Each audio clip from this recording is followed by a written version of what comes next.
Hello, everybody, and welcome to this episode of the Meaningful Communication Show. I'm your host, Chad Eves, and I am joined by our regular contributor, Micheal Gansl, a Voice of Reason Consulting out of New York City. I'm in Chicago, and our guest today is from the city of brotherly love, Philadelphia, and is Chris Larcade of Synergy Sales Advisory, also with CEO Advisor, and he's a fractional chief revenue officer. And the topic today is going to be sales. So, Micheal, what do Well, we want to talk about with sales today? actually, Chris and I had met a few months ago and have had some spirited conversations about sales, as well as you and I, Chad, have had the same type of conversations. So I thought it would be fun if the three of us would get together and basically talk about sales. So I wanted to rein in the subject a little bit because sales is so broad. So really today, how about we give about 30 minutes of time to what makes a bad, a good, or a great salesperson. So, Chris, since you're our guest, we'll put you on the hot seat. What do you think? Oh, what makes a bad? Well, start with bad. Start with bad. What makes a bad? What makes a salesperson bad? Someone who's simply looking to sell the product and not serve the customer. Okay. I think previously, or I know previously, sales was focused on I need to sell this to whomever, the fuller brush person knocking on doors, sell, sell, sell. And that today makes for a bad salesperson. You have to understand the customer before you move forward. Okay. Chad, you have any thoughts on that? Yeah, we've all seen the stereotypical salesperson, the quota driven, make the sale.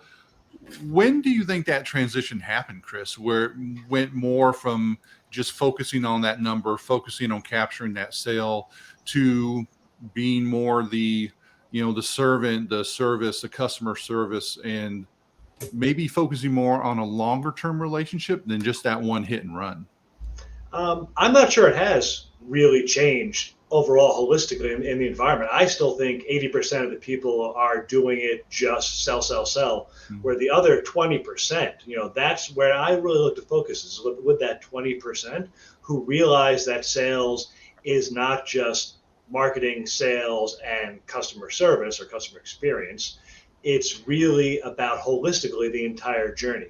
Very few people still realize that. I think the pivot began where that 10, 15, 20% that I look to engage with started to trend when we started to track the data better. However, data is a dangerous, dangerous spiral because if you're not looking at it correctly, you're just data driven versus looking at the entire holistic process within the company, you're stuck right back at sales 101 with this number equals that number, so I need to do this. And it's not just about what the sales team is doing or not doing. So I want to take it back. I don't disagree with anything you said, but I want to take it back. See, I think what makes a bad salesperson is, well, let me put it this way.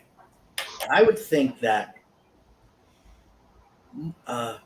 the great majority of people in sales are what I call the accidental salesperson. They just kind of fall into it. Mm-hmm. And so they fall into it, and it's not something that they really wanted to make a choice, but they fell into it. And when you fall into something and you don't make the choice, you do a haphazard job. Mm-hmm. So here's the difference. A bad salesperson is a salesperson who has not made a choice to be a salesperson. When they decide that here they are and they make the choice to be a salesperson, then they will no longer be a bad salesperson. They will have the opportunity to become a good one and possibly a great one. I think it has a great deal to do with making that choice. That's why I think most people, and I would say this, you said the 80-20? Yeah. Yeah. So my thought is that 80% of the salespeople out there are really either bad or just okay. And it's because they really haven't made the choice. And that's my opinion, and I'm sticking with it. Well, let me challenge you on it if that's okay. What else is new, Chris? Oh yeah, right. So if they've made that choice, okay, I'm going to be a salesperson. do they just then focus on being a salesperson, or do they what does that mean? What does that mean for you, Well, Michael? I'm going to be a good when you became a good salesperson. What was that transition? What was that moment? Just I'm going to be into sales and I'm going to really give this my all, because sales is a draining job. It really can. yes, no, it definitely is a draining job, but it's not. It's you basically make the choice. Say, I want to be.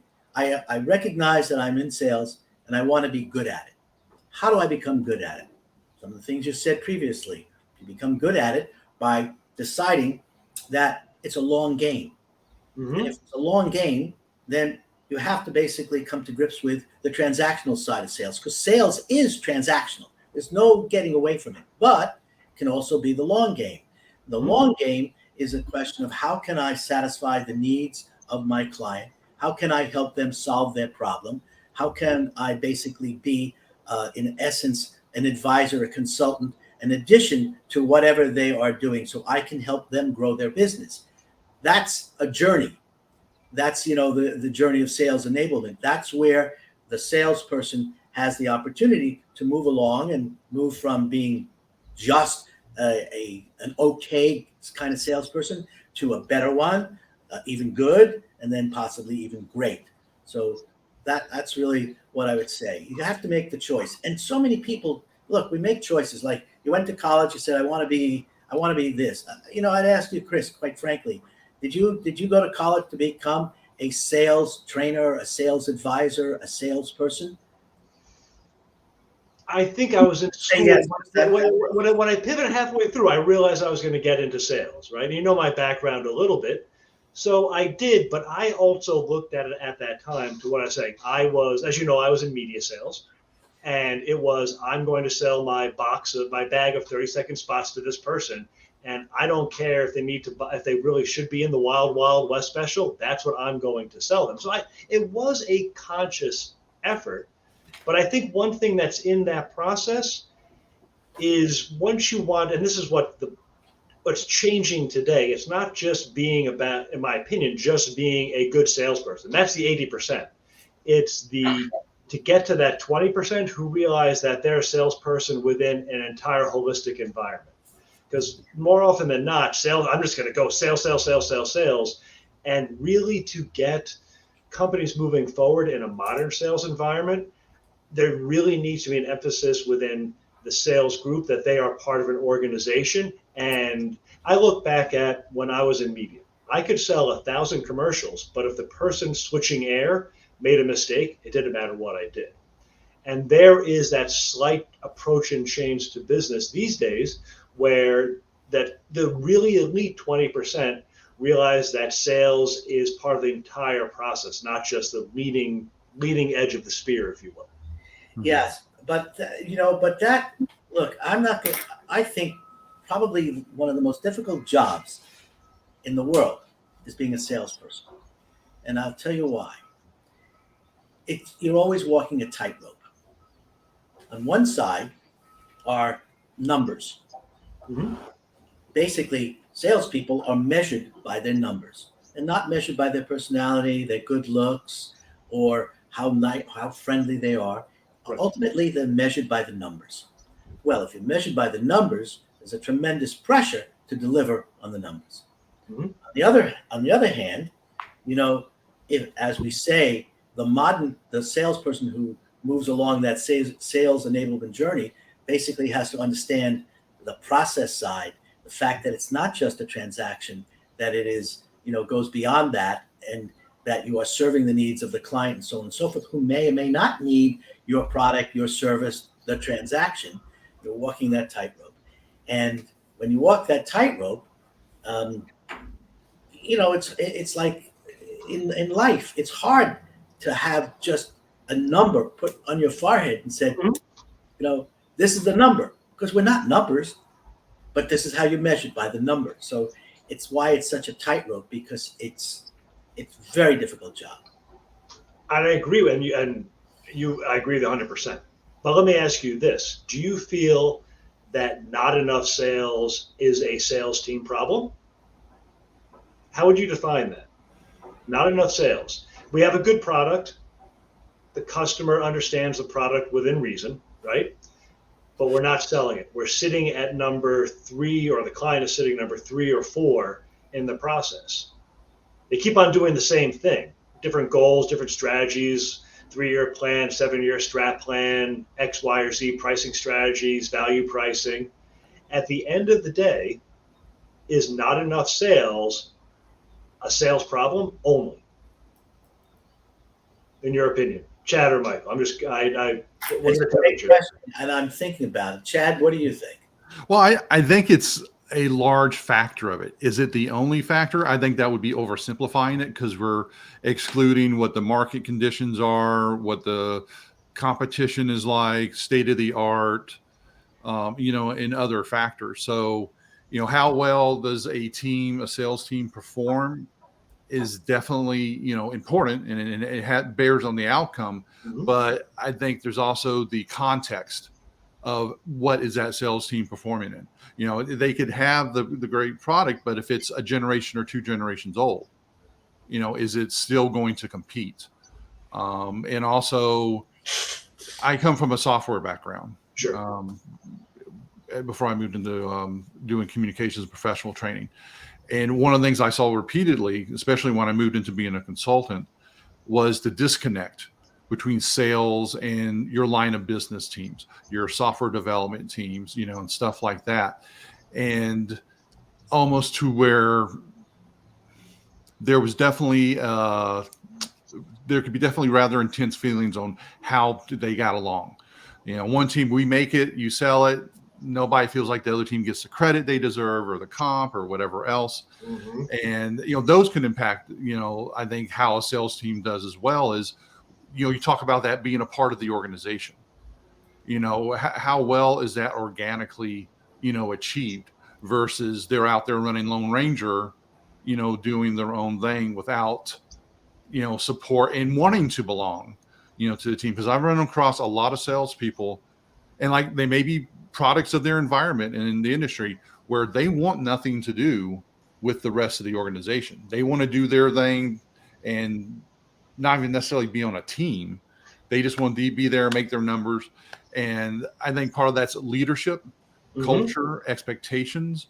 That would be some of my observations, looking from the Fortune 100 and government sales that I've been involved with from the technical side.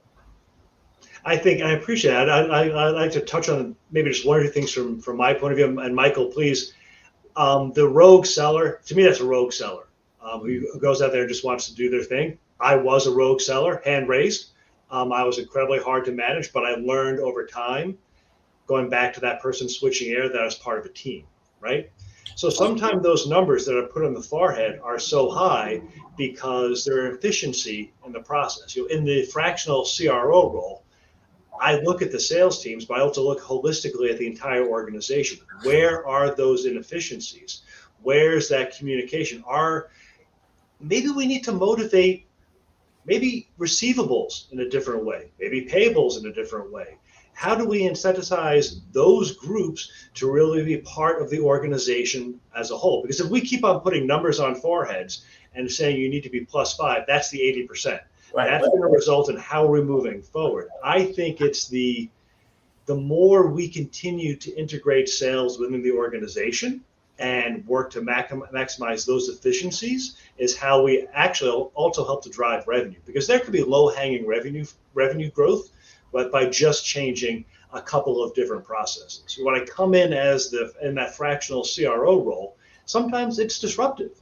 I am a big believer that just because something's been going on a certain way for the past 10 years doesn't inherently make it right. In fact, systematically, there could be a bunch of things that are wrong. But that's my spin on that. Michael. And expanding on that, one of the other things I would like to get your perspective on is the attitude that really everybody is a salesperson, or everybody should have some role in that, versus it being heavily siloed. What's your take on that, and like what's the upside of that or downside of that?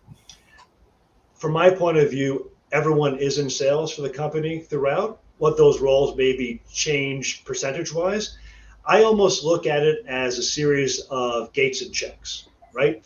if your gates and are opening and closing correctly, almost like a heart valve, the system's working correctly. So we want to have everyone incentivized to work correctly. It's when the smallest gate, maybe it is in receivables, maybe it's in shipping. I don't want to diminish those roles, but sometimes from sales, those become smaller roles. But is that gate stuck? Is there an issue where it's not opening and closing at the right point? I think that is really where a lot of it breaks down. And the other part really, that's probably 60, 70%. Another 20, 15% is there's a failure to motivate for innovation across the company, right? It's not just product. How are we innovative on marketing, and how are we innovative on sales? That really changes things to a great extent. Well, I don't disagree with you, but I want to bring it back to the salesperson. And quite frankly, you're right. Everyone in a company is a salesperson. The person who answers the phone, the person who's in the AR, the person who's in shipping. Everyone is in sales because everyone realizes that they only exist for their client. And not to say that the client is always right. You disappeared. You're back. Come on back, Chris. Little technical. Sorry about that, guys. I have no idea what happened. I lost video. I think you can edit that through. I apologize for that. We see you. We see you. Good. So we always have some technical difficulties. I'm even getting some feedback right now. Okay. All right. Well, anyway. Live performance. Right. So what I was saying, and I actually lost the point. That's okay. It takes an enlightened organization to realize that everybody in the organization is part of selling. Of course, the sales team is the edge of the spear, plain and simple, and they are. And for them to be effective, yes, you need an organization behind them. You need also to grow in an organization. The organization has to appreciate the fact that the sales process is always changing. What worked for you at one point in time to get to X million of dollars in sales, and having constructed your sales team and your organization in one way isn't necessarily going to work if you want to get to 20 or 25 million. You have to realize that. Mm-hmm. But I want to bring the subject back to the salesperson. And there's an important point that I really want to make. Earlier in the conversation, I said that most salespeople are accidental salespeople, mm-hmm. and most of them are not very good because they haven't really made the choice, meaning they haven't, they fall into it, and now they have a moment. Is this something I want to do or something I don't want to do? I have to make a paycheck. I have to pay my bills and so on and so forth. So obviously you become the salesperson because that's how we do it. But you have to make the choice. And here's what I think separates a good salesperson from a great salesperson.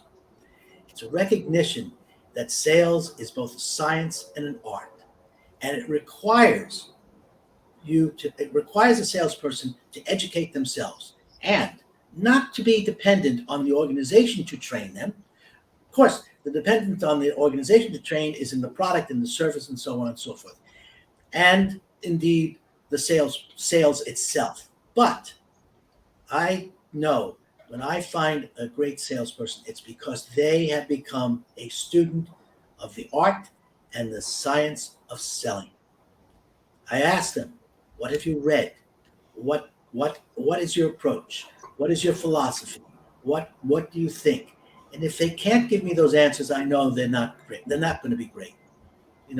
So that's really what accidental salesperson, make the choice and then become a student of selling. To me, that begins to get somebody from bad to good to great. Michael, I do agree strongly that education is part of it. It's what differentiated me early on in my career, just because I simply read trade mags and simply became more engaged. Knowledge is incredibly powerful, and it's beholden on the individual to push it forward. I also think structurally it's beholden on the organization to make sure that everyone is learning and focused in the right direction, because it's about knowledge of the product, it's about knowledge of the company, and just as important is really knowledge of the customer's journey and the customer experience, however that may be. Sometimes I do think that's where the great salespeople make themselves extraordinary salespeople, is they understand the buyer journey more so than anything else. Mm-hmm. Okay. So one question I have, and I've seen this also in the project management side of the world, where it's a multi-billion-dollar industry for training in the industry. You still see failure rates 60, 66%, around about that across industries. And in sales, how we're talking about the 80% are okay to not so okay, then the 20% are good. Where do you, how would you advise someone to make that transition from being okay to being good, when if you look at the statistics overall, the conversion isn't that good a percentage? Is it that, some training, not all training is equal? Is it how it's applied? Is you know it's so heavily weighted on the personal, on that person, that how they get training is not as important? Or how would someone pick and try to make that transition from being okay to great? Great question. Chris, let you take a crack at it. Oh, thank you. I was going to throw to you, Michael. Just caught it. Well, thank you. The training, engaging with people such as Michael and I are great practices, and yourself, Chad. It all doesn't matter if it's not maintained, sustained, and ongoing. When I get into training myself with groups, it's not just let's do 3 days, because if you do 3 days of training, we all know what happened. The binder's sitting on the counter for the next year behind you. It gets dusty and it's thrown out in this next spring purge. It has to be ongoing, and it has to be sustained. It also has to be positioned as something positive and not something negative. Everyone from sales, excuse me, everyone rolls the eyes at the role play. That's because role plays are torturous, because they 90%, 80% of the time they're done wrong. Role plays should be educational and move the ball forward, not demonstrative and negative. So to move them forward, training absolutely positively, you have to. As Michael said, accidental salespeople, again, hand raised. I was one of them initially, but I leaned into the training. I had a good group that really made sure the training was sustained. If you're going to train people to be great, you can't expect it to be a 3-week, 6-week course. It is a forever journey throughout the process, and you need to have a good sales leader in place to make sure that's accomplished. I think that's well said. I think it's a journey. Look, I have books here on my table. I have the Challenger sale. Okay, we've all heard that. We've had spin selling. We've all heard that. There's Sandler selling. You can't teach a kid to ride a bicycle at a seminar. All of this, depends on, and I got a dozen more books, behind me and to the left of me, and there are many different styles of selling. But I think, Chris, you've got it correctly. It's recognizing that it's an ongoing journey, and more than that, it's not the responsibility of the organization to train you completely. Mm-hmm. It is your responsibility as a salesperson to find the training. Whether if your organization, your company doesn't give it to you, well, then you buy a book, or you basically invest in yourself. One time I was selling a training class, and I would ask someone, I said, well, over the last year, how much did you invest in yourself? And he'd say, well, I bought a book. Now, I was selling a $2,000 training class, Now, if you just bought a book for $25, and I would look and I'd say, well, you're a salesperson. Do you really think that was enough to make an investment in your being in sales? And so the answer is, I think, like you said, it's a life journey. And one year it's spin selling. Okay, and then maybe 3 years later it's the Challenger sales, and maybe then it's sales enablement. I mean, things keep changing, and it's just that kind of journey. So, I think that's really what makes people different, in my opinion. I'd like to tag on to something you said, especially for a newer seller out there. I would say if you enter into a company and they're not offering any sort of sales training, ongoing company-wide training, because again, from my point of view, it's holistic. It shouldn't just be sales. There should be growth across the company. If you're into that sort of company and you want to be a strong seller, I suggest then finding another company that does offer training and really invest time in people to push it forward. Great place to cut your teeth. I did cold calling for a pool company in Buffalo. No training, but I learned a lot. But if you really want to lean into sales and you really want to grow forward, I would suggest looking for a company that really invests in the entire staff and also in that ongoing sales training. Because eventually you'll get to a point where you'll spin your wheels, because there are nuances and processes that you can come across and read, but you're going to miss things unless you're really educated along the process. We could all have business skills, but being an MBA takes something else. Okay. So tell me what you meant when you said being an MBA is something else. What did you mean when you said that? Well, we can all walk in. I first of all, let me be clear. I am not an MBA individual, but there's a level of education. We have individual business skills, but being trained with an MBA or a JD or a PhD is a different skill set. Walking into just sales and reading a couple of books along the way, though fantastic, I believe a good seller should be motivated and pushed forward by the company and educated by the company, because it's not just a matter of reading books. There's a matter of practical implementation as well as mentoring that you just can't get from text. Well, as I think I'm the only MBA on the call on the meeting here, I think there's definitely a differentiation in what that education and training does. And that's actually gets into kind of one of my pet peeves, because you get some programs that are heavily sales focused or even entrepreneur focused. And I think there's definitely limitations to how well that can be trained or transferred in that kind of environment for certain things like economics or management skills, different types of financial stuff. It's a great place to learn for some of those. But I think there's like you said, it's always learning from the process. And that's true in everything we do. My undergrad's in engineering. I still had a whole lot to learn once I got into industry. MBA, there's, it's the primer. It's that kind of jump start type situation.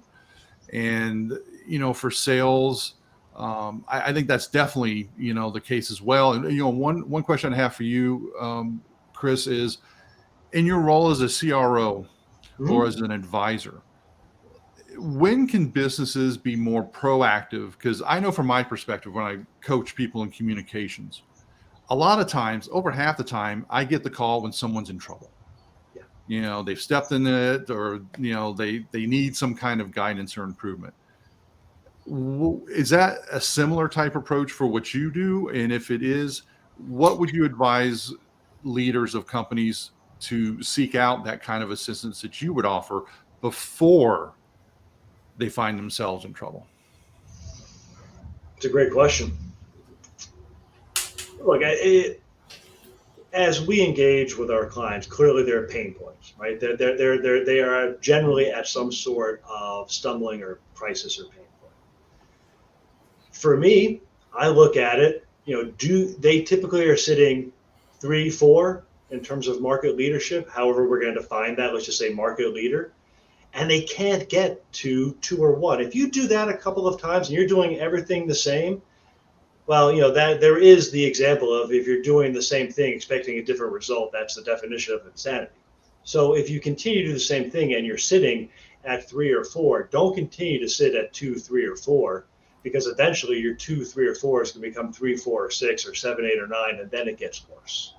So if you're sitting there and you really can't figure out how I move this ball forward, that's the point to really look at it from my point of view, from a CRO point of view. What's going wrong in your process? What is missing? What gate is not opening or closing correctly? And how are you not motivating the team correctly? Over the team, not just being sales, the team being the organization. What are you thinking, Michael? I hear it. It's really, selling is an incredible challenge, and there's many moving parts in it, and I think we've been talking about that. I'm kind of just trying to see. Yes, I know what I wanted to mention. Look, we all talk about things changing, and we're on that journey. But I get a kick out of this book, which I can't really tell much by it. My orange Bible here, my 1957 Art of Selling by Elmer Letterman. And there we go. And what's fascinating is, indeed, the title is The New Art of Selling. And that was 1957. Mm-hmm. And he says the same things about what the new salesperson has to be. He has to understand the client. He has to understand that he has to solve problems. He has to understand that he has to be technologically astute, and all of that. So, whether you're a Sandler sales disciple or a Challenger sales or a spin selling, the reality is that it is an art, it is a science, and it behooves us to be definitive and proactive and make the choice. Want to be a good salesperson? Make the choice. Educate yourself and then learn. It's not just education, it's learning. It's actually implementing. It's doing. It's taking the risk. It's basically walking the tightrope. It's accepting that, sometimes you are going to be judged by that number, no matter what you think of yourself. And, and also you can fail. Have to accept the fact that you will be rejected. Not everybody's going to love you. Maybe your mother, maybe your father, maybe your brother says, no, I don't want to get too family about it, because you never know about families. But but the reality is that, it's a very tough but rewarding. It's going to make a lot of money. And I think that's why salespeople basically are paid more, because they are taking greater risks. They are out there on the edge, on the tightrope, being rejected, so on and so forth, being judged. That's why their risk is greater. And we know what the adage is: greater the risk, hopefully the greater the reward. So I think we've come to the end of our time. We've hit the 30-minute mark. Chris, do you have any closing comments or anything you'd like to share before we wrap up here? No, I appreciate the time. This has been great talking with both of you. I think we violently agree across the board in a lot of areas. We're just saying it somewhat different ways. From my approach, I agree with what Michael is saying, 100%. Education. And throughout that process, for both the sales team, the business team, whatever, ops, wherever it may be, educate and also develop a culture that's not afraid to innovate, whether it be a sales structure or the company as a whole, because that's how you move it forward. That's how you differentiate yourself. But it's been great. Thank you, guys. Well, thank you, Chris. Go ahead, Chad. I was going to say, thank you for joining us, Chris, and Michael, as always. And this will be available as a podcast and a video. And thank you all very much. And we will be back for our next episode in the next month or so. Have a good day. Great. But before we end, yes, Chris, how do we reach you? How do you reach me? Well, the best place, thank you, Michael. The best place to go would be to go to synergysalesadvisory.com. You can schedule an appointment there and learn a bit more about my practice. And we can take it from there. But again, that's synergysalesadvisory.com. Let's start there. And if we can start a conversation from that point, and someone can learn a bit more about my practice and how I approach the engagements overall. But again, I appreciate you asking for that, Michael. Great.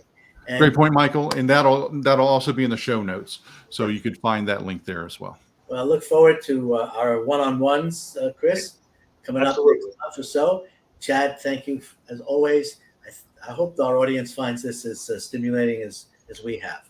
Okay. Well, thank you very much, and everybody, take care. Thank you all. Bye-bye.